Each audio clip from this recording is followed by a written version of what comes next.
Welcome back to the show, everyone. This is the Voices of Healing podcast. I'm your host, Tina Clark.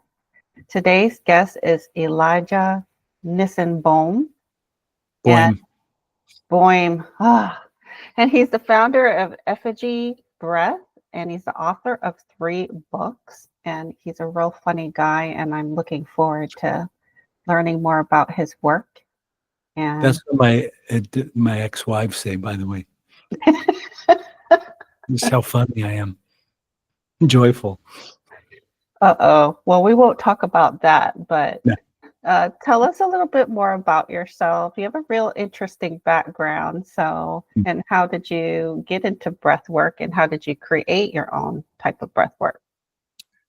Two good questions. Well, I'm 61 now, and I was in my 20s, mid-20s, and I was living in Toronto. I was playing in a piano bar.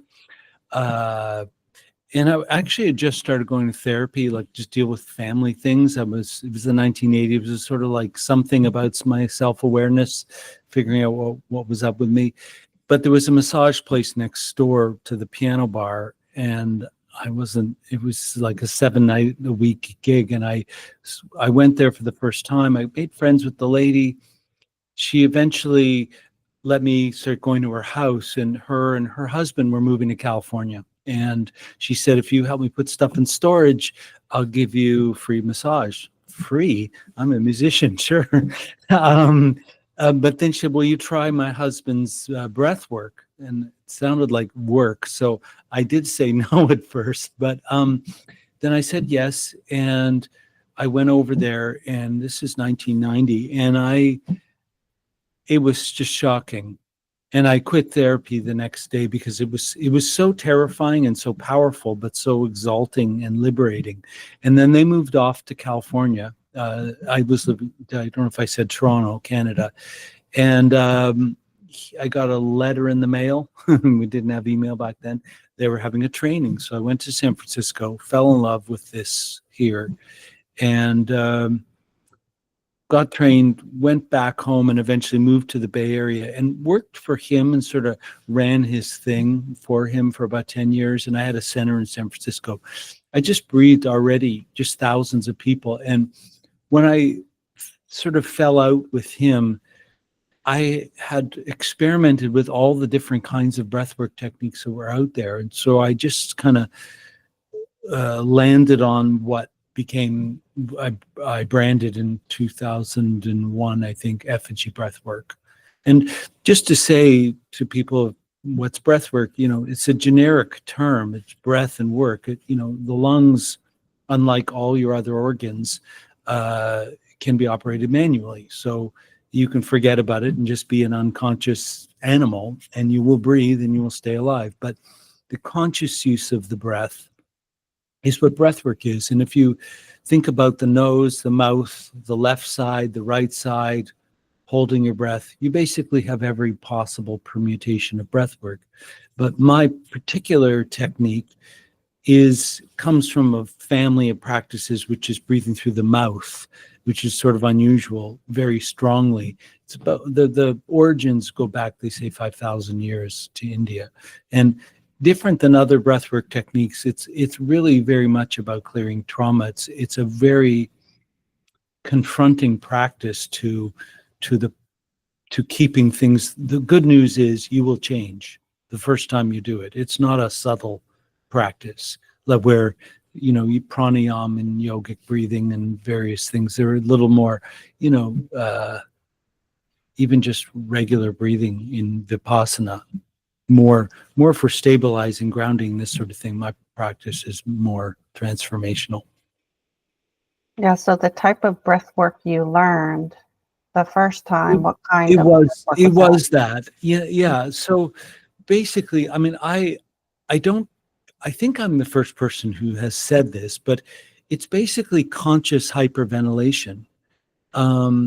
And I came to that about 5 years ago because, when I first started, Western medicine was king.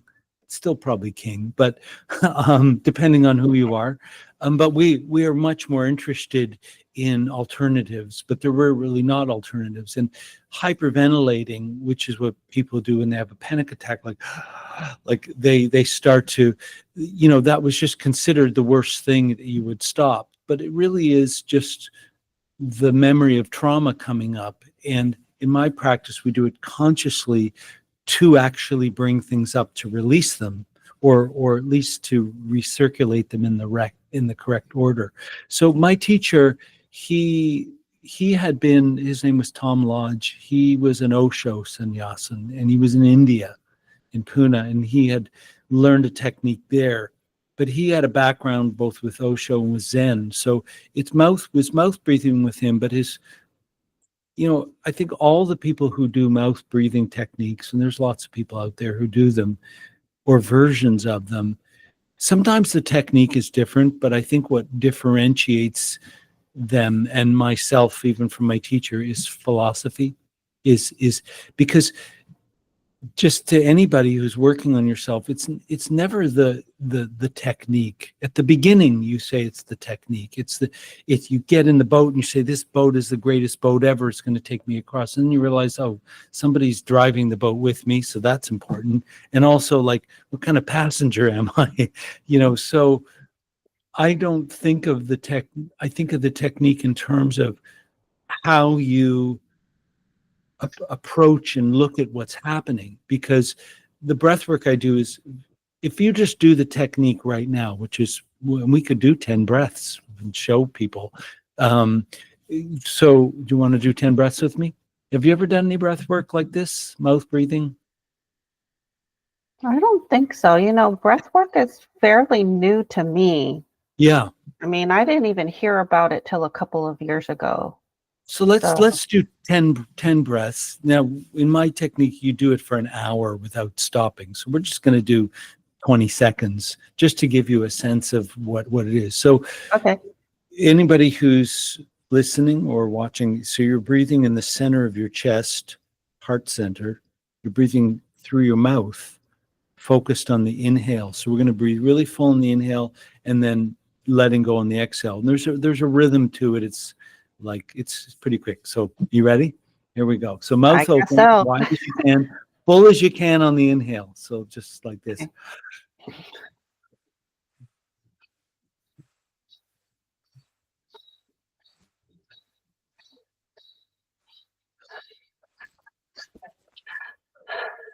And then just let it go. You can close your eyes for a second if you're feeling dizzy at all. Depends on how full you were doing it. So in this technique, you're breathing as full as you can, and that breath in starts to be like a journey into your unconscious. And now, just to go back to what I was saying before, there's lots of people who do breath work that's sort of like this. It's very old, 5,000 years. I mean, breathing is the ultimate simplest thing that we have to keep us alive. So it's very powerful. When you breathe like this, it takes you to the unconscious and it starts to release blocked energy. But how people do it, a lot of people focus on the sort of getting high part of it, like the feeling better. But I use it to sort of illustrate how the things that you're struggling with or working with in your life or trying to heal, they show up in the way that you do this breath work. It shows up in the way, the physical sensations you have, the things that you're thinking, how willing you are to do it, how afraid you are, all these sort of things. And by giving people some understanding of that, it gives them a lot of power to transform your life by going into things that you might otherwise avoid because they don't feel safe or whatever. So how does this type of breath work heal trauma? Well, so first we'll just say trauma is anything that's unresolved. It doesn't have to be huge events like abuse and that sort of thing. It doesn't even have to be something you remember. It doesn't even have to be that somebody did something bad to you or something. It's all about, can you process something in the moment? And even if you were left in your crib for 5 extra minutes and thought nobody was coming, like anything can be a trauma. So when something's not resolved, like the energy, let me back up. Everybody has a life purpose. Everybody has a reason to be here. You're like an acorn that wants to become an oak tree. And that naturally wants to happen.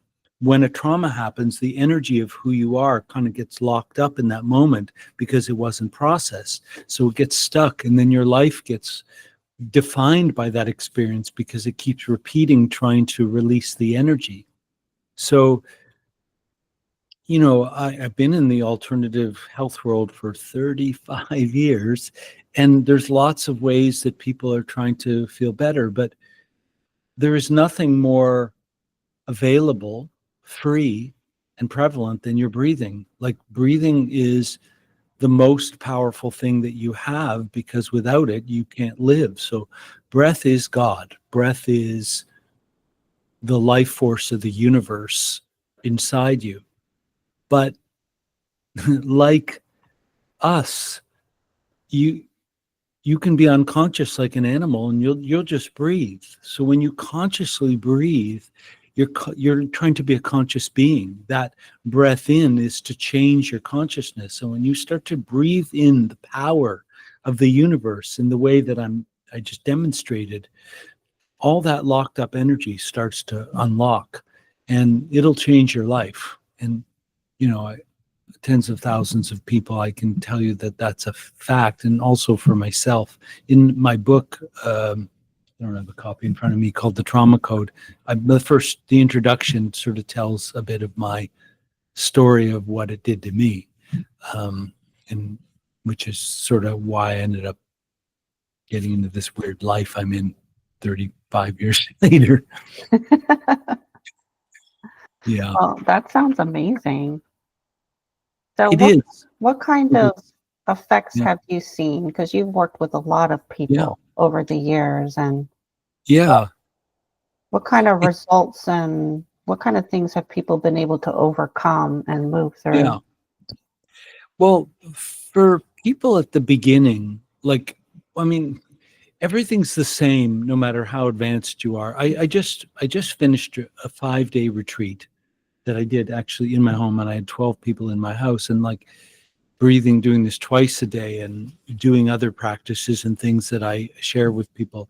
And these are people who have committed a whole year to me. So there's a certain advanced quality to them, but the issues are all the same: abandonment, rejection, but what I noticed at the beginning when I started working with people is a lot of physical health issues. I mean, chronic fatigue things, migraines, arthritis, anything to do with blocked flow.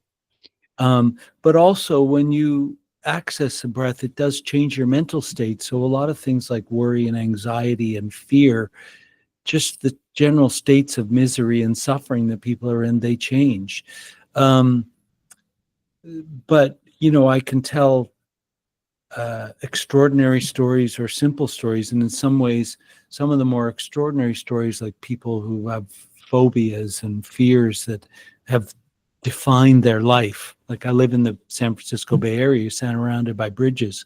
I had a woman who was high up in a company that was in her hometown, and then they moved across the bridge, and she wasn't going to go. So that's how she found me. Like, she spent her whole life never driving over a bridge. So those are sort of big things: sexual abuse, this sort of thing. But the more common thing for everybody is just that we live in limitation because of trauma. We don't take risks because we don't want to fear. We fear feeling. We don't want to feel pain. We don't want to experience the things related to trauma. So people live in a lot of limitation, and also, trauma. Your mind is the king of threat assessment. Like, your mind goes around life looking, whether you know it or not, Like, are you going to abandon me? Or if you just do something, you showed up to our podcast 5 minutes late, like, why is she not here? And I've got abandonment issues coming up, whatever. Like, or even if you hated the podcast and didn't publish it, I could feel really rejected if I already have that inside me. So the things that are inside you rule your life. And there's sort of two powers to the breath work. One is to clear the energy so you go back to that original blueprint and fulfill your life purpose. And the other is that you're more willing to experience what's really going on rather than this very locked up way that you end up enrolling the whole world around you around your traumas. I mean, I don't think there is anything else going on with people. That's my conclusion after all these years, because even the physical health things, the body is a physical manifestation of the mind. And so if you have illness and disease, like, it's had to have its root on the inside. So when you start to clear these things, I mean, it'll change your life. So can you give some examples? Yeah. Well, I'll just start by telling the generic story I've told actually lots of times on podcasts, because it's in my book. What I didn't say, when I was a musician in my 20s, I was a very uptight person. I grew up in a Jewish intellectual family, but I was not a Jewish intellectual. And I failed most school, didn't read my first book till I was 15, but I did love music. And I went to piano lessons, and the teachers I didn't practice because I didn't like classical music, and I had all kind of cognitive problems, so I didn't practice. And the teachers used to hit my hands with a ruler. And I didn't say anything about it because you're a child, like 10, 11, 12 years old. And so it really marked me that when I became the creativity in me was there to play music and to express myself through music. But every time I got up in front of people, I was a singer-songwriter looking for a record deal, like, my hands would freeze up.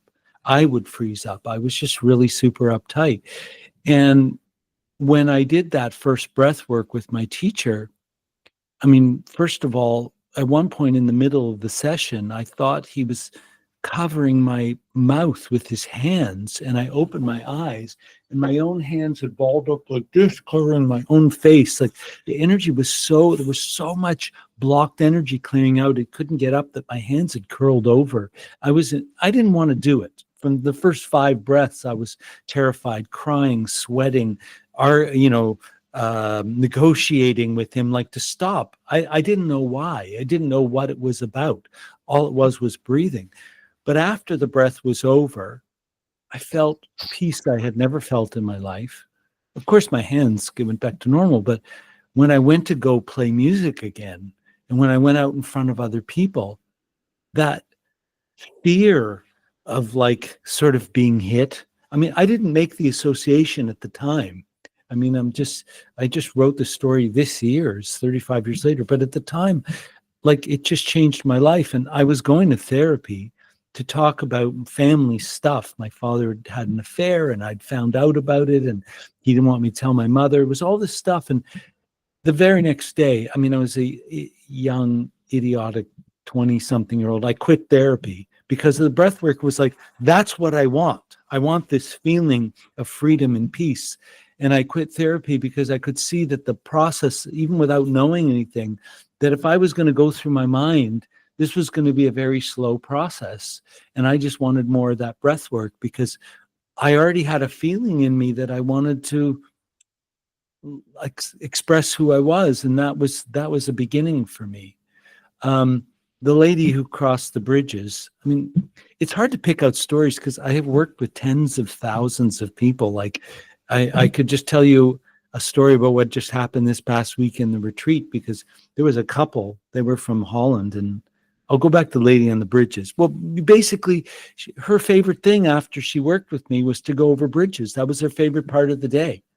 And she had spent her entire life in the San Francisco Bay Area where there's only bridges, and she only stayed in one county because she had this phobia. I've had lots of people with stuff like that. This couple, maybe I shouldn't say too much about them, but they're just these benevolent, beautiful people. But she had incredible physical, sexual trauma. They're in their late 50s, he in his 60s. Beautiful, open people. I had gone to Holland and worked with them, and they got together the day before I came to Holland. So I'm sort of in the middle of watching this relationship come together. But all of their childhood trauma patterns were up this week when they were breathing, and they were together during that time. And he in particular, like, he's a benevolent, regal, powerful guy, but his stickiness and his neediness were driving her crazy. I won't say her parts, but his part was that, because he would be fine if I told this story. And like, he didn't know how to look at it. And he had done lots of spiritual work on himself. Everybody who came through, he went with every teacher and stuff. When he found the breath work, my business partner did a podcast 2 years ago. He heard that. He came to Effiji. He worked with me for a year and a half. Then I went to Holland. Then he came to the program. So he'd already done breathwork, but it was all online till I went there. And when I went there, he said it was just 100 times more powerful in person. And he had the first feeling of relief that he had ever had in his whole life, like, except that he started this relationship. So he was accelerating his lessons because now he had this person he really wanted to be with, but he had all this stuff inside of like losing and loss. He had lost his wife to cancer and whatever. So this was happening this week. Just this morning, I wanted to get to the podcast on time. I had to take him and her to the airport because the retreat just finished, and meet the appliance guy, as you know. And I hadn't seen him in a couple of days, and like, he's like a different guy. Like, part of that stickiness made him leaping out of himself at every moment, trying to have relationship and stay connected with people. And while this incredible, beautiful, attractive man, I mean, attractive on the inside out, he would repel people, because even though he really has so much love and wanted to connect, he was doing it from this thing that was really old. One of his stories was his brother was born disabled, and his parents said, "You're fine." And they focused on his brother. So his whole life, he was like in the shadows looking for somebody to see him. And he worked on it in therapy and teachers and other practices, even another breathwork technique.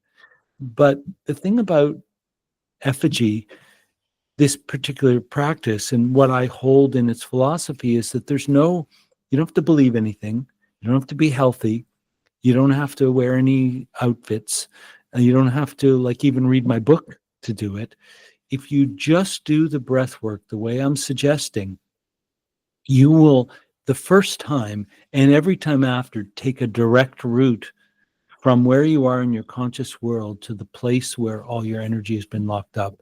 So it doesn't all happen in one session, because it's kind of like when I bought this house, there was blackberry bushes. People think blackberries are wonderful because they're blackberries. They're like tons of thorns, and their roots are bigger than the plants. So here where I live, they're considered like a weed. But when I first moved here, I was like pulling them all out, but not getting the roots. And the roots, when I finally started to pull the roots out, it took me like 6 months to get rid of the blackberries. And I think what people don't realize is what you think is your problem is just what's appearing on the outside, but what's down in the roots, you have no idea. And consciously, when you use the mind or you do therapeutic techniques in the conscious mind, you think you know what's going on. You have no idea, as was my story about myself. But when you start to breathe, the truth of what's really going on in the unconscious, and the word unconscious just means without awareness. Like you go to the place that you didn't have awareness. And when you get there, it's often shocking. But I say shocking in a good way, because we need to know. If you want to change your life, you need to know what the problem is. And most people, wellness businesses around the world, they sell the solution, and they sell the pill, particularly here in America. Like, we love to buy stuff, the supplements or whatever. And it's you have to be willing to go past that to really change, because it takes time to pull up the roots of the problems. Yeah, so I think because I'm an energy healer, what's happening with the breath work is you're pulling in energy into your body through the breath work, and then that energy is kind of flowing more intensely through you, so that you start healing things, or you start. Go ahead. Let's define two things. Yes, 100% everything you said, I agree with. So one, but I'll just say about energy. I mean, obviously, people come through, two of the people training to be facilitators, they're energy workers. But the experience of the energy in the breath work is very, very visceral. It's not like, I practice Qigong. I've been to China many times. Like, I love energy work. I love to receive it too. But the energy is the element that oxygen has, which is the chi of the universe. If you're doing Reiki or Tai Chi or anything with that, you're doing it, but there is something subtle about it. And someone like yourself maybe is sensitive to energy. I mean, we all can be, but people who practice it with other people get better at it and are more aware of it and are more willing to believe in it, and then start to find its reality. But the energy that's happening in the breath is just the life force of the universe coming into you through breath. So it's very visceral. You have a lot of physical sensations. And then I would say healing, the word heal etymologically means to make whole. So when you are unhealed, you're not whole, you're missing parts of yourself. So I think sometimes people think of healing as getting rid of something, but it's really just more like you're recovering, and then the energy can reorganize itself, and even that takes time. So you can have a powerful healing, like I can come to you for a healing, or someone can come to me and do breath work and have a marvelous time, but it still has to keep doing what it needs to do even after the energy comes back to you.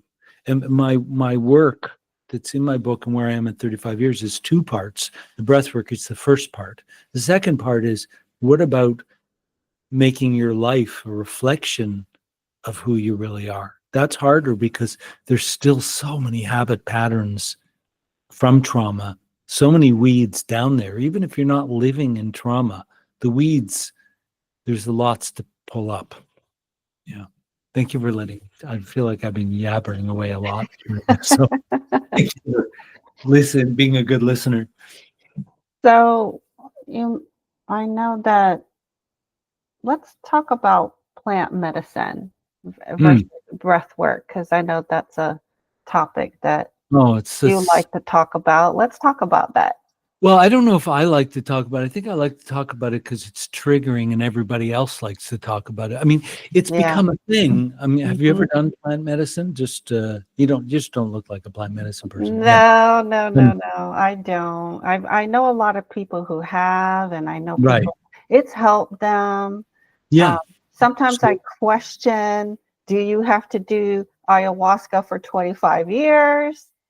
Is that really necessary? But or any psychedelics, and I think that, like, the plant medicine journeys. First of all the ayahuasca people say that this breath work is exactly the same without the plant medicine. So eventually people do this, and they're like, well, then why? And the plant medicine is the thing taking you on the journey. But I did LSD once in my 20s during that period of time of just before I discovered the breath work. And it was like, once was enough to just show me how small my bandwidth of reality was. But I think, like all drugs, the more you do them, the more clear you think you are, the less clear you start to become, the less effective they are. And I could say a lot of things about plant medicine from the point of view of just working with people who've done them, is that, one, I think if you do any kind of psychedelics like that, or you are using an external thing to change you internally, it's not inherently empowering. And you're only going to understand and integrate that for your own growth according to where you are when the time you do it. So in a way, it slingshots you forward, whether you have done the work or not, to understand and integrate the experience. So that's not the case in breathwork, because it's only your breathing that's going to take you there, and your willingness to do it. So you create the awakening. But my experience with plant medicine people, when they come and do the breathwork, the second they start to, first of all, as soon as they come in, I know if they're the plant medicine person. There's just something about their aura field. But when they start to breathe, you can smell it, I can see it. There, all that stuff that's unprocessed from the experiences in their bodies coming up out of the breath work. And to me, it's just, my point is what is your point, is that if you're going to do a lot of plant medicine, and I notice that I'm not talking to anybody in your audience, I'm just saying what I notice, my data is that plant medicine people are very religious about doing it. And to me, that's just there's a red flag to that, because if I don't want you to think breath work is the answer to all your prayers. I'm not running a cult. If you can just use my boat to get across the river and then ditch the boat. But when people start to say, this is my religion, you already know that they're not evolving. I mean, it's a step. Forgive me. I don't know. Can you get canceled now? I think with Trump as president, I don't think you can get canceled anymore. Anyway. Well, you know what? Sometimes it sounds like a crutch, and I think it's okay at a certain point, right? Whatever. But when people start to lean on it so hard. Right. Well, it's like buying the stuff. Somebody wants to buy a pill. Somebody wants to take the plant. They rely on that. And I'll tell you why I don't do it. Because I already have a lot of psychic abilities. I see a lot of things. I feel a lot of things. I can journey. I don't need to go take a plant to journey. Trust me, if I told you the beings that I have seen and talked with, you'll be like, yeah, you don't need to take ayahuasca, Tina. I'm the same. And I'll just express the same thing in a different way. I'm having enough trouble staying in my body. And I've worked really hard to be grounded. And I can go anywhere I want through the breath work. But when I take drugs, which I've smoked weed and I took LSD and these kind of things, I go so much further than everybody else. Mm-hmm. And the recovery time is longer. And it's like, I feel like I'm here to be, this lifetime for me is about being grounded. Yeah. Because I'm really an extremely intoxicated, unstable, insecure human being. What I need with plant medicine. Yeah. And I'm already in terrific, fearful awe of the universe. So you don't need to show me how little I am in the scheme of things. Me too. And I don't need to look for things to come to my way, because they'll come my way anyway. So. But and I think those of us that ended up being guides often already know who we are and therefore don't need it. And it's not that it's better or worse. It's like we have a certain set of sufferings that we have to work through. But I think there are people who know themselves and they have to figure out how to be that. And then there's other people who don't know themselves and they have to go out in the world and explore to find themselves. I was in the first group. I already had a certain thing going on. My job wasn't to mess with it. It was to try to get out of the way of it. And I've done the breath work 500 times. So I already I already have something that does that actually is good for my body too. So Right. I See, think I we're on same the same same with team. me. If I want to go to a different world or dimension or timeline, I can use the shamanic journey, and all I use is drumming music, and that's it. I So go into that trance and go have fun that way, and I don't need any plant medicine to do that. yeah. So with the process with the effigy breath work, how often do you do it? Is this something you do for the rest of your life, every day? Or, you know, if you're new to Yeah. this, Yeah. how do you Well, start? the first thing I would say is with anything you're going to do that's a spiritual practice that's strong like this, it's always about how much change you can handle at any one time. So I'll just say just only a few months ago, we put up, this has been developing for me over since COVID, is a 5-minute practice, a 4-minute practice. So we have this, it's free right on the front page of our website, a 3-minute breath with a tutorial. I explain how to do it and I narrate through it. You can just try it.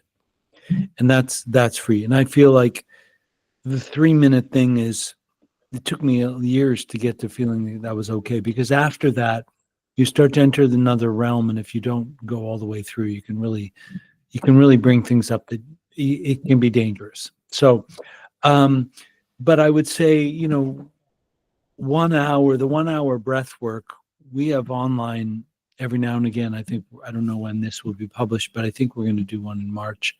So 1 hour.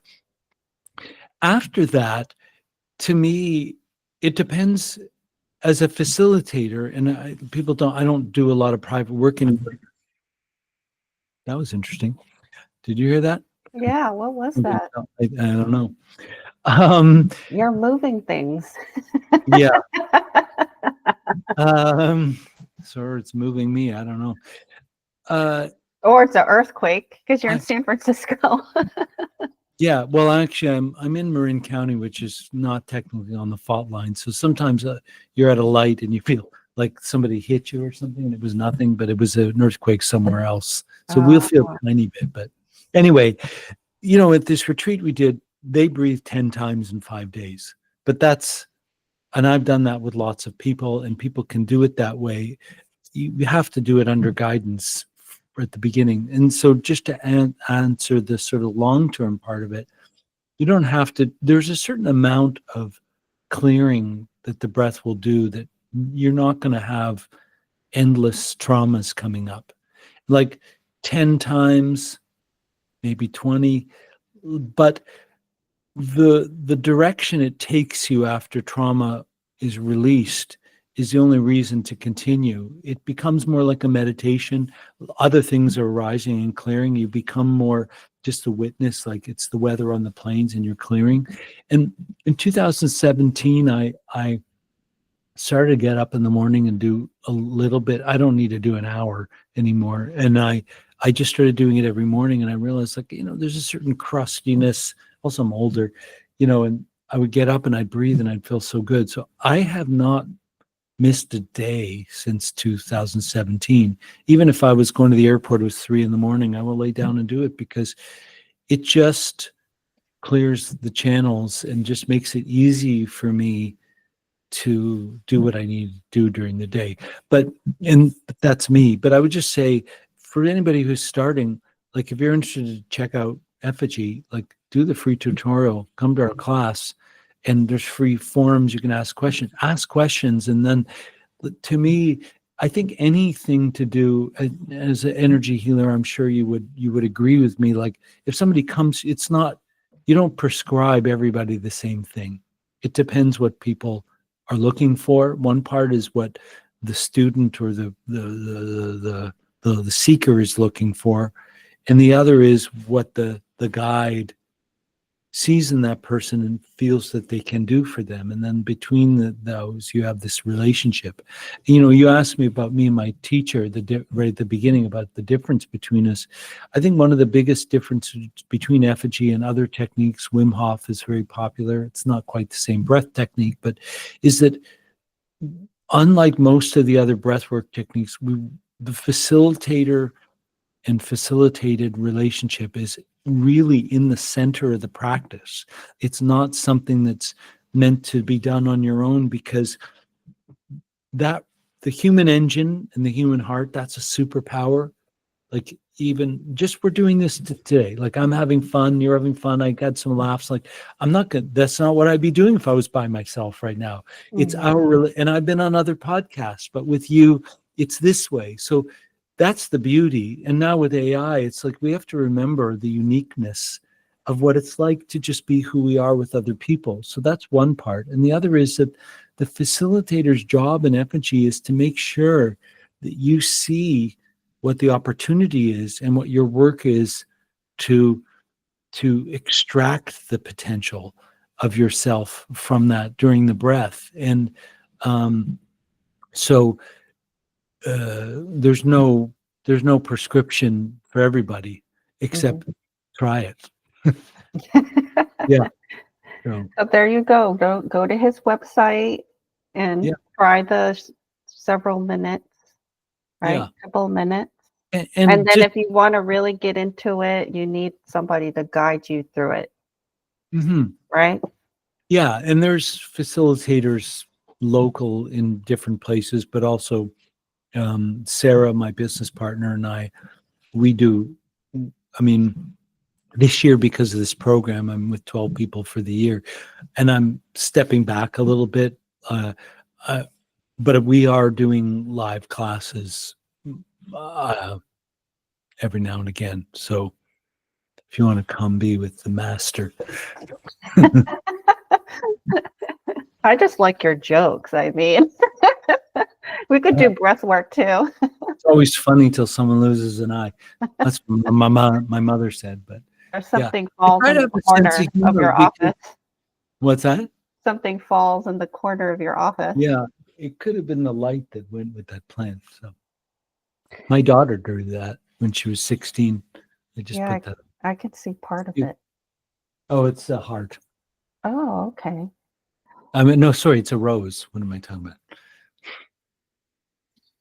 Rose. I'd move my camera, but probably I'll break something else in the process. Yeah. I'm definitely in a period of breaking things, so I and moving things without touching them too.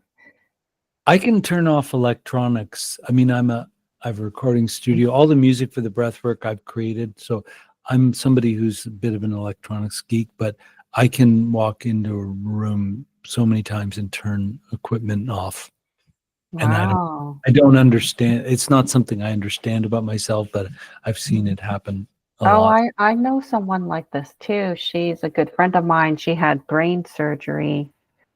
After the brain surgery, when she was recovering, she would walk outside with her husband and they'd walk past this street light and it would flicker every time she walked by. The light is flickering in my bathroom for like a year. And it's like there's 3 bulbs above.